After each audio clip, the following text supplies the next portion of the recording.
같이 보실 말씀은 사도행전 22장 17절로 30절까지의 말씀입니다. 한 목소리로 합독하시겠습니다. 후에 내가 예루살렘으로 돌아와서 성전에서 기도할 때에 황홀한 중에 봄에 주께서 내게 말씀하시되 속히 예루살렘에서 나가라. 그들은 내가 내게 대하여 증언하는 말을 듣지 아니하리라 하시거늘 내가 말하기를 주님 내가 주를 믿는 사람들을 가두고 또 각 회당에서 때리고 또 주의 증인 스데반이 피를 흘릴 때에 내가 곁에 서서 찬송하고 그 죽이는 사람들의 옷을 지킨 줄 그들도 아나이다. 나더러 또 이르시되 떠나가라. 내가 너를 멀리 이방인에게로 보내리라 하셨느니라. 이 말하는 것까지 그들이 듣다가 소리질러 이르되 이러한 자는 세상에서 없애버리자 살려둘 자가 아니라 하여 떠들며 옷을 벗어 던지고 티끌을 공중에 날리니 천부장이 바울을 영내로 데려가라 명하고 그들이 무슨 일로 그에 대하여 떠드는지 알고자 하여 채찍질하며 신문하라 한데 가죽줄로 바울을 매니 바울이 곁에 서 있는 백부장더러 이르되 너희가 로마 시민된 자를 죄도 정하지 아니하고 채찍질할 수 있느냐 하니 백부장이 듣고 가서 천부장에게 전하여 이르되 어찌하려 하느냐 이는 로마 시민이라 하니 천부장이 와서 바울에게 말하되 내가 로마 시민이냐 내게 말하라. 이르되 그러하다. 천부장이 대답하되 나는 돈을 많이 들여 이 시민권을 얻었노라. 바울이 이르되 나는 나면서부터라 하니 신문하려던 사람들이 곧 그에게서 물러가고 천부장도 그가 로마 시민인 줄 알고 또 그 결박한 것 때문에 두려워하니라.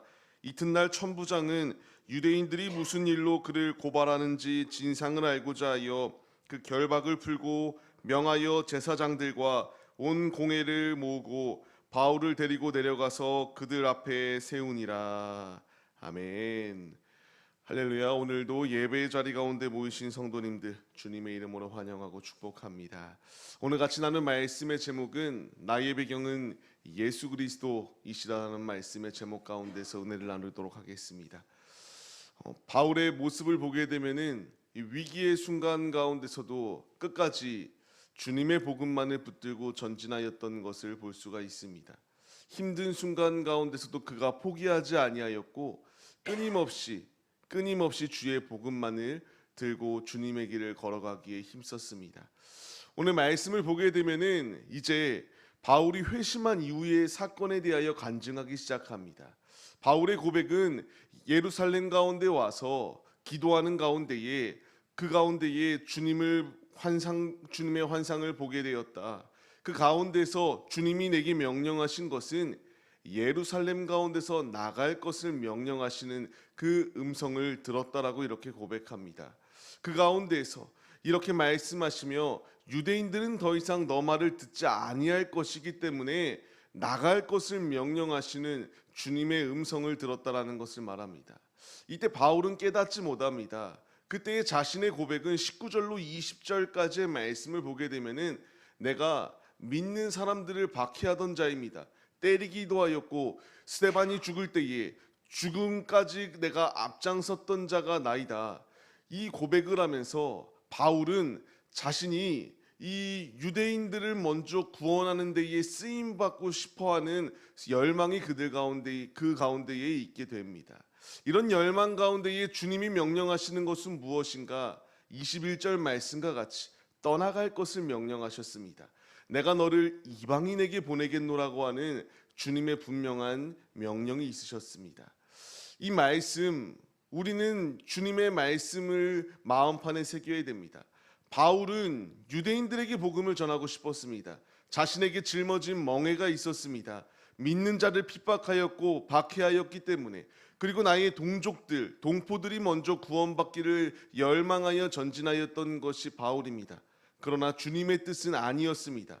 그때의 바울은 불평과 원망을 하였던 것이 아니라 말씀에 그대로 순종하였습니다. 이제 주님이 우리에게 명령하십니다. 우리가 그냥 그 자리에 머물고 있으라고 말씀하시는 것이 아니라 이제 주님의 비밀의 복음을 받은 자로서 이방인들 가운데에 바울을 보내신과 같이 이제 우리를 보내시겠노라고 말씀하시고 우리 한 사람 한 사람을 부르시며 가라 주님이 명령하시고 있습니다. 우리에게 필요한 것은 절대적으로 그 주님의 음성 가운데에 반응하기만 하면 됩니다. 바울이 아시아 가운데에서 복음을 전하고자 하였을 때에 주님이 막습니다. 바울은 불평과 원망을 하였던 것이 아니라 그 말씀에 그대로 순종하여 주님의 길을 걸어갔습니다. 이제 주님은 우리에게 가정으로 가라, 우리의 일터로 가라, 열방 가운데 주님의 복음을 전하는 자로 가라고 우리에게 명령하시고 있습니다. 우리에게 필요한 것은 명령에 순종하여서 주님의 말씀의 확장을 위하여 순종하여 주님의 길을 걸어가기만 하면 됩니다. 이 길을 걸어갈 때에 그 바울의 앞에 무수히 많은 장애물들이 놓여 있었습니다.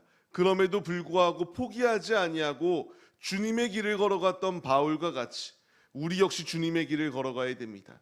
오늘 말씀을 보게 되면은 이제 이 불순종하는 것들이 빛의 자녀의 소리를 듣게 되니까 가만히 있지 않습니다. 어떻게 해서든 그를 해하려고 합니다. 어느 정도까지 해하려고 하는가? 22절 말씀을 보게 되면은 세상에서 없애버리자고까지 할 정도로 이렇게 패역한 공격이 그 앞에 다가오게 되었습니다. 이러한 상황 가운데서 이제 천부장은 이 난리난 이스라엘의 군중들을 좀 완화시킬 필요가 있었습니다. 그렇기 때문에 무엇 때문에 이렇게 요동하는지 소동하는지 채찍질하고 신문하려고 하였던 것이 그들의 모습입니다. 이때의 바울의 고백은 무엇인가요? 자신이 끌려와서 이제 속박당하고 있는 상황 가운데서 자신은 로마 시민임을 밝히게 됩니다. 로마 시민임을 밝혔던 이유가 있습니다. 그 성난 군중들 가운데서 밝혔다면은 로마에 대하여 좋아하지 아니하는 이스라엘에게 더욱더 큰 위기의 순간이 바울에게 직면할 수밖에 없는 상황이었습니다. 바울은 그 자리에서 밝히지 않았습니다. 왜 백부장 앞에서 이렇게 밝히게 되었는가? 왜 군인들 앞에서 자신이 밝히게 되었는가? 우리는 생각해 봐야 됩니다.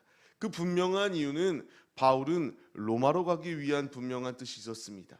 하나님의 뜻을 성취시키기 위하여 자신의 그 배경까지도 사용하였던 것이 바로 그의 모습이었습니다. 만약 로마 시민이라고 말을 하지 아니하였다면은 그는 채찍질을 당해야 됐습니다. 그 아픈 순간이 분명히 그 앞에도 있었지만 그는 굴복하지 아니하였고 자신의 그 배경까지도 사용하여서 주님의 복음을 전하고자 하는 열망이 그 가운데에 있었습니다. 바울의 모습을 보게 되면은 주님의 명령에 그대로 따릅니다. 이방인들에게 가서 복음을 전하라 순종하여 전하였고요.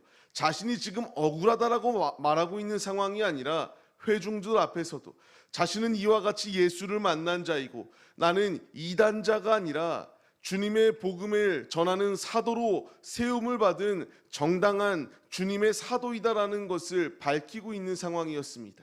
주님은 이제 그 바울의 모습 가운데서 자신의 그 로마 시민 된 것을 밝히며 주님의 뜻을 이루기 위하여 그 가운데서 전진할 것을 이와 같이 마음을 주셨고 바울은 그대로 사용하기 시작합니다.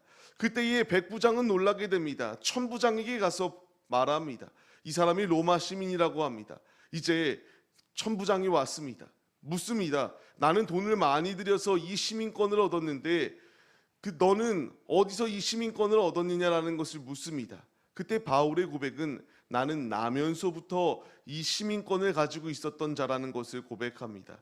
돈으로 사는 시민권과 나면서부터 있었던 시민권의 차이는 극명합니다.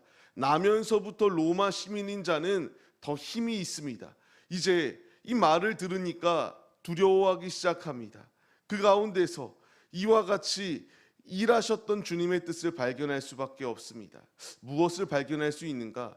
그 당시에 죄가 밝혀지지 아니한 상황 가운데서 로마 시민을 이와 같이 속박하고 때리게 되었다면은 그 벌을 행한 자는 더 극심한 벌에 처할 수밖에 없었습니다. 바울은 지금 자신들을 공격하려는 그 것 가운데서 자신의 배경을 사용합니다. 그리고 그 상황을 이제 역전시켰던 것을 발견할 수가 있게 됩니다. 이 말씀 동일하게 우리에게 적용되어집니다. 바울은 자신의 환경과 그 상황까지도 사용하여 그 위기를 극복하였습니다. 우리에게 환경은 무엇이고 우리에게 배경은 무엇입니까? 예수님이 나의 배경이십니다. 내가 바울처럼 세상에 지위가 없을 수 있습니다. 그러나 세상에 로마 시민이라고 말해도 이런 큰 힘이 있는데 우리는 천국의 시민으로 부름을 받은 자들입니다. 천국 시민권을 가진 자들, 로마의 시민권하고는 비교가 될 수 없는 놀라운 권세를 받은 자들이 우리의 모습입니다. 우리는 이 어두움의 공격이 내 앞에 다가온다고 무서워하고 도망칠 자세를 가지고 있는 것이 아니라 우리에게 주어진 이 천국 시민권을 가지고 주님의 복음을 전파하기 위하여 힘쓰는 모습이 우리의 모습이 되어야 된다는 것을 주님이 교훈의 말씀으로 우리에게 주시고 있습니다. 말씀을 받는 성도님들, 지금 우리는 치열한 영적 전투를 벌이고 있습니다. 나의 배경 되시는 분은 예수님이시오. 그 예수님을 의지할 때에 천국 시민권을 가진 우리들, 아무리 죄의 종노릇하는 마귀의 자녀들이 우리 앞에 득실거린다라고 할지라도 천국 시민권을 가진 우리들을 이길 수 없습니다. 29절 말씀과 같이 그들은 두려워 떱니다. 우리는 이 분명한 사실을 잊지 말고 주님이 내게 명령하시는 대로 가서 주의 복음을 전하라. 주님이 우리에게 명령하실 때에 그대로 순종하여 주님의 뜻을 나타내기만 하면 된다라는 것을 우리에게 명령하십니다. 흑암에 빠진 이들을 주께로 인도할 것 우리들입니다.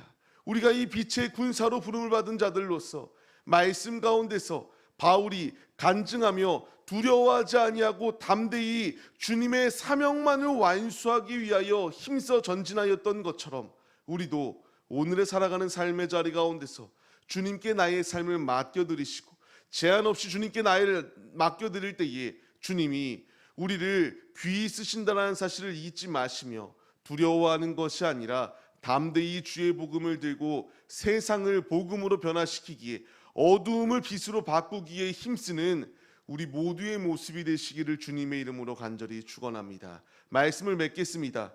주님은 지금 우리에게 힘이 되어 주신다라고 말씀하십니다. 이사야서 41장 10절 말씀을 보면 무엇이라 말씀하신가요? 두려워하지 말라고 말씀하십니다. 강하고 담대하라고 주님이 우리에게 말씀하십니다. 우리의 하나님이 되어 주시겠다라고 말씀하십니다. 주님이 지금 우리와 함께 하시고 있습니다.